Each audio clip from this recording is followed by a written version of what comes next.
Célébrons 2021 avec joie, bonheur et générosité, mesdames et messieurs. Bienvenue à toutes et à tous dans cette grande édition de la soirée de ce jeudi 31 décembre de l'année en cours. D'ailleurs, la toute dernière de l'année 2020 qui s'achève bientôt, mais bien avant, bien sûr, le développement de cette grande édition de la soirée. Prenons-en les grandes articulations. Le président de la République, Félix Antoine Tshisekedi Tshilombo, a inauguré cet avant-midi quelques sauts de moutons de la capitale pour permettre la fluidité de la circulation à cette période de la fin de l'année. Les gouverneurs des provinces acceptent d'intégrer dans leur gestion la nouvelle dynamique prônée désormais par le président de la République, Félix Antoine Tshisekedi Tshilombo. La décision a été prise lors de la dernière conférence des gouverneurs.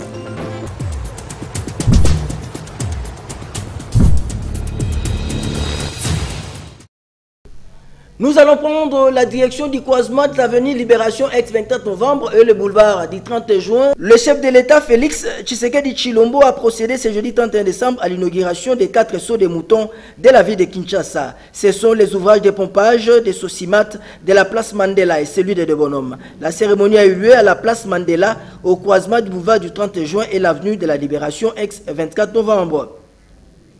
Plusieurs personnalités ont pris part à cette cérémonie. Il s'agit notamment du Premier ministre Sylvestre Ilunga Ilunkamba, du gouverneur de la ville de Kinshasa, Jean-Tini Ngobi Lambaka, du chef d'état-major FARDC, Célestin Bala Monsense, du commissaire général de la PNC, Dieudonné Amouli Baïgwa, ou encore du directeur AI du président de la République, Félix Antoine Tshisekedi Tshilombo, le professeur docteur Eberand Kolongele. Ces 4 ouvrages sont mis en circulation après près de 2 ans de travaux. L'autre saut des moutons, parmi les 3 restants, celui de Mokali Pascal, bien que visiblement aussi près, n'a pas été inauguré. Selon le vice-premier ministre, ministre des Infrastructures et Travaux Publics, Willy Ngopos Sunzel, c'est un ouvrage qui doit prendre un tonnage. On ne pourra pas l'utiliser directement, il faudra attendre encore 1 semaine avant que les engins montent dessus. La construction des sauts des moutons fait partie des ouvrages prévus dans le cadre du programme d'urgence de 100 jours du chef de l'État, Félix Antoine Tshisekedi, lancé au mois de mars 2019 afin de rendre plus fluide la circulation routière dans la capitale Kinshasa. Prenons la direction du palais de la Nation de la commune de la Gombe où s'est clôturée hier la 7e session de la conférence des gouverneurs de la République démocratique du Congo. Il ressort bien sûr de cet échange entre les chefs des exécutifs provinciaux de la RDC et le président de la République, Félix Antoine Tshisekedi Tshilombo, la convergence autour de la nouvelle politique de gestion de Félix Antoine Tshisekedi Tshilombo, autour bien sûr de l'Union sacrée. Détail, Sylvain Kapombo Bosengele, Patricia Bassoa Mwanda. 2 jours ont suffi pour les gouverneurs de province de discuter sur une bonne gouvernance de leurs provinces respectives. Alors qu'à l'ouverture de ces assises, Jean-Tini Ngobi Lambaka, en sa qualité de président du collectif de gouverneurs, avait énuméré quelques suggestions pour ce faire. Celles-ci ont été prises en compte en termes de recommandations. Les gouverneurs participant à cette 7e session se sont convenus, entre autres, d'accompagner la vision du président de la République, celle de participer à l'union sacrée de la nation. Nous nous engageons, dans le contexte de la décentralisation, à travailler en toute harmonie avec les pouvoirs centraux et adhérents à votre vision pour la mise en œuvre du programme de développement de la République tel que défini par votre Excellence. Aussi, nous, chefs des exécutifs provinciaux, réunis ici dans le cadre de la 7e conférence des gouverneurs de province, conscients du décollage timide, 60 ans après l'accession de notre pays à l'indépendance, soulignons la nécessité de soutenir le nouvel élan lancé par votre très haute autorité dans la dynamique de l'union sacrée de la nation en vue de resserrer les liens de l'ensemble des forces vives et politiques et sociales sans aucune discrimination, haine tribale, séparatisme, querelles politiciennes, repositionnement et de susciter l'engagement et la solidarité de tous vos compatriotes, ce qui constitue les gages pour tout progrès. Le chef de l'État s'est félicité de cet engagement pris par le chef des exécutifs provinciaux. Je prends l'engagement de voir les recommandations de cette 7e conférence des gouverneurs de province être implémentées à divers niveaux du pouvoir de l'État. Je demande au Premier ministre de veiller à ce que la politique d'endettement des exécutifs provinciaux se conforme à celle du gouvernement central qui prend en compte la soutenabilité budgétaire. Pour rappel, la 7e session de la conférence de gouverneurs était organisée sous le thème gouvernance de province dans l'environnement démocratique actuel, défis et opportunités. En cette fin de l'année 2020, notre équipe de reportage composée de Brandine Toumba est allée faire la ronde de quelques marchés de la capitale pour observer bien sûr la hausse des prix des produits de première nécessité. Reportage. Le prix des denrées alimentaires flambe sur le marché de Kinshasa, surtout pendant cette période festive. Le vendeur explique cette situation par la dépréciation du franc congolais par rapport au dollar américain sur le marché. D'autres par contre estiment que les autorités ne prennent pas les choses en main. Au marché Gambela, la situation est la même qu'ailleurs. Tout est difficile chez nous, même le manger. C'est un petit problème sous d'autres cieux. Qu'on résolve ce problème, car la vie sociale n'est pas stabilisée. En tout cas, ça passe pour la vie sociale. Un carton de côtelettes se vendait à 20 000 francs. Aujourd'hui, on achète à 60 000 francs. 60 quelques mille. Nous, à Kinshasa, nous envoyons des vivres à Brazzaville. Aujourd'hui, c'est le contraire. Le carton de chinchard coûte 115 000 francs. Nous assistons à l'augmentation de prix de vivres. Il n'y a pas de bénéfice et pendant ce fête collective, les enfants ont du mal à s'habiller. Qu'on nous trouve des solutions, les Libanais ont augmenté les prix de vivres. C'est vraiment intenable.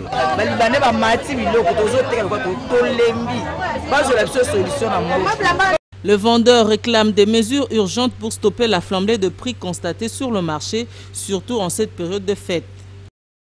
L'année 2020 a été marquée par plusieurs faits marquants sur le plan politique, notamment l'éviction de Janine Mabunda Lioko Moudiaï à la tête du perchoir de la Chambre basse du Parlement. Dans l'élément qui suit, en guise de la rétrospective 2020, James Katambwa Tchouka revient sur les quelques faits marquants de l'année 2020.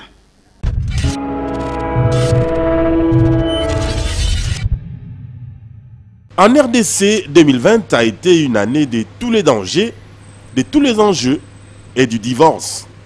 Tous les dangers avec cette pandémie venue de Wuhan en Chine et qui décime le monde. Le coronavirus, la Covid-19 ou le Covid-19, même l'article employé devant ces monstres pose problème aux maîtres de la langue française. Un vrai casse-tête chinois. Arrivé en envol, introduisant dans notre vocabulaire des termes jadis méconnus ou inusités. Confinement, déconfinement, réconfinement, cache-nez et bien d'autres. Voire même cas, et oui, CAS, cas confirmé, NA. À ce propos, la RDC compte à ce jour plus de 17 000 cas confirmés. A été décrété en RDC le 23 mars par le chef de l'État, puis levé le 22 juillet, confinement total de la commune de Gombe du 6 avril au 29 juin. Il a décrété un couvre-feu de 21 h à 5 h depuis le vendredi 18 décembre 2020. Mais sous d'autres cieux, on parle déjà de la campagne de vaccination contre les enjeux. Des grands enjeux politiques se sont joués par la force des choses et d'autres ont repris place sous le soleil. Joués cette année en RDC. Plusieurs personnes se sont disqualifiées par... Que dire du procès des 100 jours qui a vu un des piliers du nouveau régime écopé de 20 ans de travaux forcés et disparaître de la scène politique. Vital Kamerhe, pour ne pas les citer, du président de la République démocratique du Congo, a été reconnu coupable du détournement de $1 000 avec son principal co-accusé, l'entrepreneur libanais Jamal Sami. Arrêté le 8 avril, Vidal Kamere a connu son sort le 20 juin. Des manœuvres politiques de grandes envergures ont eu lieu en cette année qui s'achève et plusieurs s'en sont rendus compte. La goutte d'eau qui a fait déborder les vases ou le dernier virage qui a conduit au divorce de la Cour constitutionnelle devant le chef de l'État le 21 octobre dans la salle des congrès du Palais du Peuple. Le code de cette cérémonie par le Front commun pour le Congo n'a pas été bien digéré par les chefs de l'État et devant ceux-là même qui l'avaient humilié. Malgré les efforts que j'ai déployés, les sacrifices que j'ai consentis et les humiliations que j'ai tolérées,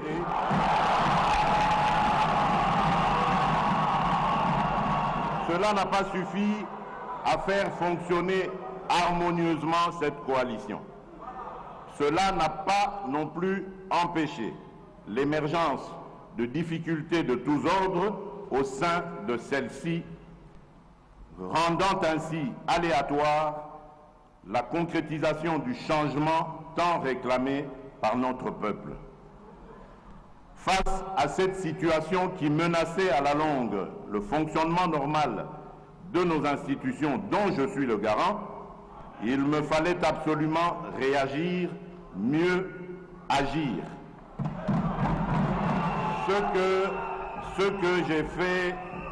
Ce que j'ai fait en 3 temps. Tout d'abord en lançant le 23 octobre 2020 un appel à tous mes compatriotes, toutes tendances confondues, de nous rassembler dans une union sacrée de la nation, autour de principes, de valeurs et d'actions dédiées au service de la population. Ensuite, en me fondant sur les prérogatives que me confère l'article 69 de notre Constitution, j'ai engagé de larges consultations des forces vives de la nation à travers des leaders les plus représentatifs de la société civile et de la classe politique afin de recueillir leurs avis et éventuelles recommandations sur les solutions de sortie de crise. Enfin, par mon message à la nation du 6 décembre dernier, j'ai rendu publiques les décisions que j'avais prises, enrichies par les apports de différents groupes et personnalités consultées. En effet, comme cela est ressorti dans mon dernier message à la nation, j'ai noté une forte convergence entre la très grande majorité des partis consultés et moi-même sur la nécessité de rompre avec une coalition FCC-Cash devenue paralysante pour l'action du gouvernement. Kokon qui dirait, la vengeance est un plat qui se mange froid. Revenons à la chronologie des faits. C'est de la cerise sur le gâteau, l'accomplissement de toutes choses, car en aucune fois Dekedi n'avait jamais fait les signes de V, très cher à l'UDPS, dans une cérémonie officielle. Mais ce 21 octobre-là, après cela, le FCC fragilisé a connu déboire sur déboire un peu plus tôt. Au sortir de cette prestation de serment, cela sautait clairement aux yeux.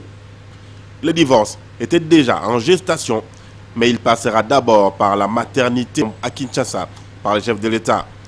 Le divorce FCC-Cash naîtra. Au-delà du large consensus sur les objectifs de la gouvernance, ainsi plébiscités par les forces vives de la nation et par de nombreux élus, ces consultations ont également mis en évidence à une écrasante majorité le rejet de la coalition entre le Front commun pour le Congo et le Cap pour le changement. Cette triste conclusion intervient après 2 années d'efforts inlassables, de patience et d'abnégation pour préserver l'essentiel au sein de la coalition. 2 années de grâce qui n'auront malheureusement pas réussi à éviter une situation de crise persistante et de défiance inacceptable entre les institutions de la République dont je suis le seul garant. bandeko babolingo bana mboka lisanga ya bana Congo ekatisa mikakatano ebele kasi Congo na biso etikala kaka na bomoko etumba oyo ezali ya kobimisa ekolo na biso na bobola na bozangi bitumba ya solo esengeli kobunda ezali ya kosilisa moyibi na kanyaka na mboka na biso toboyi bokabwani na bitumba oyo toyebeli ntina te nasengi na bino baso tosangana po tobimisa mboka ya bakoko na biso na etumbu oyo. Mes très chers compatriotes, ceci n'est pas seulement un discours. C'est un appel à la mobilisation générale face à la dégradation de la situation de notre pays, voulue et orchestrée par les fossoyeurs de la République. Mes très chers compatriotes, comme j'ai eu à vous le dire le 23 octobre dernier, nous n'avons pas le droit de prendre en otage le devenir de notre nation à cause de querelles politiciennes et de repositionnement. Je ne peux en conséquence me résoudre à demeurer dans le statu quo et l'immobilisme. Le temps n'est plus propice aux atermoiements, ni aux discussions stériles, ni encore moins aux intérêts partisans. Les replis tactiques et les combats d'arrière-garde n'ont plus aucun sens. Ce moment historique nous impose de prendre nos responsabilités en vue d'instaurer un état de droit et de démocratie, conformément à la mission que vous m'avez confiée et dont j'en mesure la grandeur. C'est pourquoi j'ai décidé de faire porter le grand projet de refondation du pays par l'ensemble des forces vives, politiques et sociales que compte notre pays au sein d'une union sacrée de la nation. Elle du divorce FCC Cash, c'est l'union sacrée de la nation qui, en peu, Janine Mabunda, présidente de l'Assemblée nationale, et tout son bureau, non pas la speaker de la chambre basse du Parlement est tombée de son piédestal lors de la plénière du jour. 200 ont voté contre, une abstention et un bulletin nul. C'est à se demander qui peut résister contre ce nouveau vent, d'autant plus que lors de la dernière conférence des gouverneurs, 7e du genre, tenue à Kinshasa du 28 au 29 décembre, presque tous les chefs des exécutifs provinciaux se sont ralliés à l'union sacrée. Le paysage politique de la RDC se transforme complètement, même si cela n'est pas du goût de certains. Martin Fayoulou Madidi l'a fait clairement savoir dans son dernier discours à la nation. Voilà un peu l'année 2020 en RDC, les grandes lignes. 2021 apportera aussi son lot d'événements heureux comme malheureux. Notre souhait est que les événements heureux soient plus nombreux, car 2020 restera comme une tache noire dans la mémoire collective.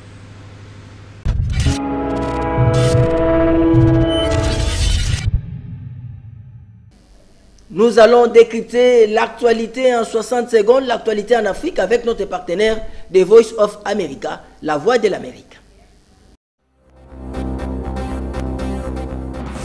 En Centrafrique, la coalition de l'opposition a demandé mercredi l'annulation pure et simple des élections présidentielles et législatives du 27 décembre. Les habitants de la capitale ont voté dans le calme et en grand nombre dimanche, mais dans les régions, des milliers de personnes n'ont pas voté en raison de l'insécurité entretenue par les groupes armés. Le dialogue entre le pouvoir et l'opposition pour décrisper le climat politique en Côte d'Ivoire a été suspendu mardi sans qu'un accord soit conclu après une semaine de pourparlers en vue des législatives qui se tiendront en mars, a appris l'AFP auprès de participants. L'organisation Reporters sans frontières a exigé mercredi la libération de journalistes poursuivis pour diffamation et détenus depuis une semaine en République démocratique du Congo, où le nombre des exactions perpétrées à l'encontre des journalistes et des médias reste élevé, selon un communiqué. En Éthiopie, des analystes craignent l'éclatement d'un nouveau conflit suite à la défaite militaire du Front de libération du peuple du Tigré par l'armée fédérale. Des habitants de cette région du nord de l'Éthiopie envisagent désormais le rattachement de certaines zones à la région Amara voisine. Faisons à présent la ronde du monde à travers cette page internationale que nous propose Patissa Baswamwanda. Démonstration de force hier soir sur le Vieux-Port de Marseille. Une trentaine de policiers contrôlent systématiquement tous les véhicules circulant après 20 heures. Tolérance zéro pour tous. Cette conductrice est verbalisée pour défaut d'attestation de sortie. C'est juste qu'on rentre chez nous, on fait rien de mal et puis il est 20h30, il n'est pas non plus 2h du matin, on n'est pas au milieu de la route à faire n'importe quoi. Des contrôles préventifs avant le réveillon de ce soir où la priorité est d'éviter rassemblements et fêtes clandestines. Nous avons mis en place un dispositif qui consiste déjà à détecter de façon précoce ces fêtes clandestines pour que tout signalement de fêtes de rassemblement sur la voie publique puisse être pris en compte et qu'on envoie des patrouilles. Même consigne sur tout le territoire comme ici à Bordeaux. Pour faire respecter le couvre-feu, plusieurs départements ont pris des arrêtés préfectoraux interdisant la vente d'alcool après 16 h en Ille-et-Vilaine, 18 h dans le Gard, les Côtes-d'Armor ou encore les Pyrénées-Orientales. Les forces de l'ordre en appellent à la responsabilité individuelle. Il faut être sérieux. Et vous serez sérieux? Moi, je vais rester à la maison bien au chaud. À Paris, les Champs-Élysées seront particulièrement surveillés. Depuis ce matin, les commerçants se préparent à d'éventuels débordements. Alors que de nombreuses campagnes de vaccination contre le Covid-19 ont débuté à travers le monde, quels sont les vaccins utilisés dans les différents pays? Le Royaume-Uni est le premier à avoir approuvé le vaccin Oxford AstraZeneca qui présente un avantage majeur. Ces doses peuvent être conservées au réfrigérateur entre 2 et 8 degrés Celsius, contrairement au vaccin Pfizer-BioNTech qui doit être conservé entre -80 et -70 degrés. Ce dernier est toutefois utilisé dans plusieurs pays, notamment aux États-Unis qui utilisent aussi le vaccin Moderna, dans les pays européens qui envisagent de se procurer d'autres vaccins à l'avenir et à Singapour qui a commencé son programme national de vaccination mercredi. L'Argentine et le Bélarus utilisent quant à eux le vaccin russe Sputnik V. Le Bélarus a commencé sa campagne de vaccination mardi, même si les tests sont encore en phase avancée. En Turquie, 3 millions de doses du vaccin Coronavac, développé par le laboratoire chinois Sinovac, sont arrivées à Ankara mercredi matin. Le pays a mis en option 50 millions de doses en plus, mais il prévoit également d'acheter 3,5 millions de vaccins développés par Pfizer-BioNTech, avec une option sur 30 millions d'autres doses. Et pour aider les pays à revenus faibles ou intermédiaires à se procurer des vaccins, l'OMS a lancé l'initiative mondiale COVAX. S'il a évoqué un besoin urgent de près de 4 milliards de dollars, le directeur de l'OMS s'est montré optimiste. Nous voyons la lumière au bout du tunnel et nous y arriverons en prenant ce chemin tous ensemble. L'objectif du COVAX est de fournir d'ici fin 2021 2 milliards de doses de vaccins sûrs et efficaces distribués équitablement à tous les pays participants. Nous allons prendre la revue de presse, sélection et commentaires pour Ludo Patrick Ngaziani.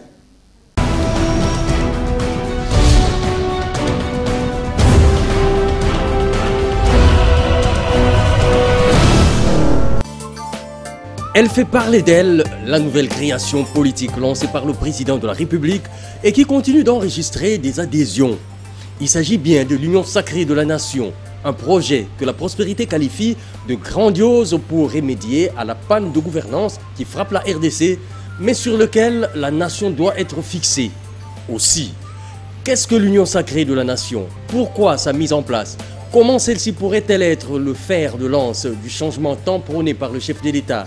En quoi sera-t-elle différente d'autres initiatives dans le passé? Est-ce une nouvelle mangeoire sur fond d'arithmétique politique? Une blanchisserie? Un slogan creux? Une escapade politique? Est-ce une sorte d'arche de Noé? S'interroge le quotidien. Ce questionnement vaut son pesant d'or en ce que l'appel du chef de l'État semble être entendu. Et ce dernier est appelé à descendre dans l'arène pour recadrer encore une fois les choses. Son message de fin d'année au peuple congolais tombe bien à propos, estime la prospérité. Pour le candidat Lamouka à la présidentielle 2018 et président en exercice de cette plateforme, Martin Fayoulou, l'union sacrée de la nation n'est rien d'autre que la seconde grossesse du couple FCC Cash, indique Forum des As. Ainsi, poursuit le journal, brandissant à nouveau son combat pour la vérité des urnes, le porte-étendard de Lamouka réclame des élections générales anticipées. C'est l'essentiel de son discours de 24 minutes prononcé hier 30 décembre 2020 et diffusé dans certains médias locaux et posté sur YouTube. Enfin, le journal La République revient, lui, sur le discours du président de la République à l'ouverture de la 7e conférence des gouverneurs des provinces.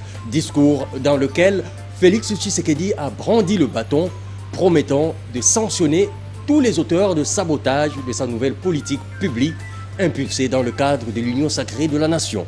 Bonsoir.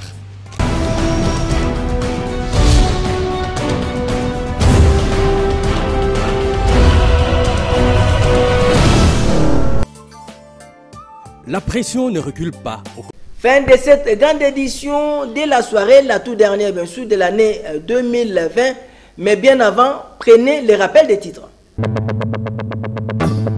Le président de la République Félix Antoine Tshisekedi Tshilombo a inauguré cet avant-midi quelques sauts de moutons de la capitale pour permettre la fluidité de la circulation à cette période de la fin de l'année.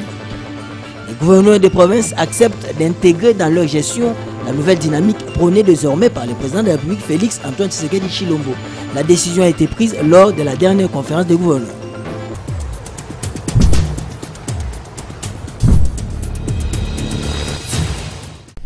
Fin de cette grande édition de la soirée de ce jeudi 31 décembre de l'année en cours, d'ailleurs la toute dernière de l'année 2020 qui s'achève dans quelques heures. L'occasion pour moi de vous formuler le vœu le meilleur aux millions de téléspectateurs qui nous regardent en ce moment à travers bien sûr la chaîne de référence Antenne. Que cette année 2021 soit une année de bonheur et de grâce à chacun de nous. Au revoir et à l'année prochaine.